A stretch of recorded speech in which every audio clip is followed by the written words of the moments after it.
Welcome back, everybody. Today I'd like to talk about sound bars. There's a lot of different ways to get music into a shop.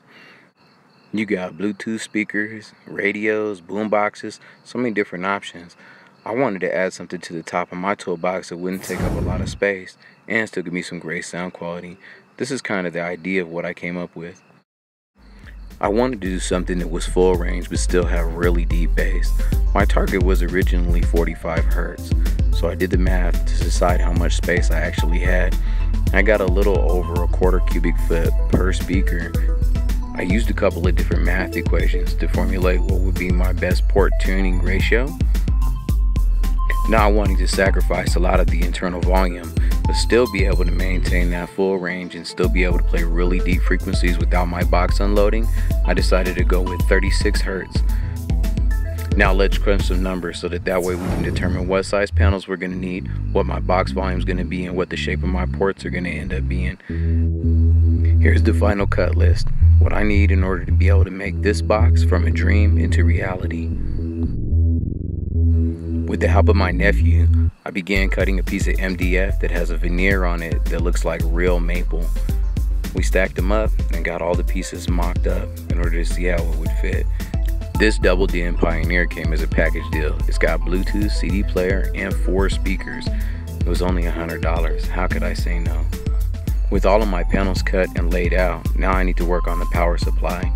I had to rebuild this one and relocate some parts in order to be able to make it fit. Anthony offered some great advice and we got it to fit in the back without taking up much space at all. Here's some of the photos of it. Next, I'm going to start assembling the ports. I use these clamps to hold everything in place to keep everything square and true. As you can see, I used a spacer in order to make sure that my ports remain a constant ½ inch all the way around.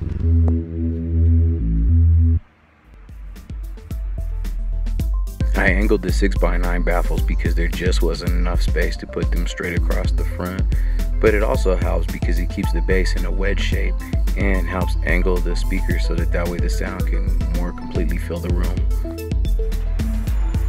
With everything glued together and some wires ran, it's time to go ahead and put the top on it. That's all that's really left. You can see everything starting to come together pretty nicely.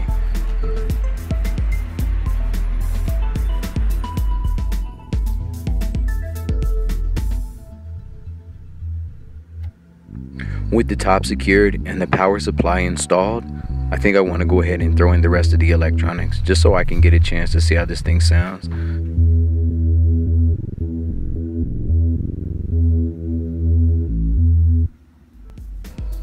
Yeah, that's it. Everything fits nicely and this thing is loud. I'm impressed with the bass output and it's definitely top volume. Now it's on to the cosmetic phase. My brother suggested that I should use a wood stain. Originally I just wanted to paint it, but I'm really happy with the way that it turned out. I used the best looking piece of wood that I could find in order to make my top one solid piece. After we wiped all the stain off, it's got a beautiful honey color. We decided to poly seal it, being that it is going to go into a shop. That'll help with some wear resistance and keep it a little bit more watertight in case something gets spilled on it. The box is MDF after all, so I wanted to go ahead and paint the sides black to match my toolbox and help it blend in to look a little bit more uniform, like it actually belongs there. And there you have it, the finished result. Man, this thing is loud. You can hear it over the air ratchets, grinders, and drills. It hammers out sound all day long. I got a few different chargers so that way it can do the Apple phones, the Android phones. It's USB, it keeps my phone charged. We can watch YouTube. This thing was a great idea. I'm really happy with the way it turned out. So hey everybody, thanks for watching. We were able to build this in a weekend and I'm sure that I'll get years of service out of it. Let me know what you think. What would you have done differently? And I love to see those projects. Let's keep them coming.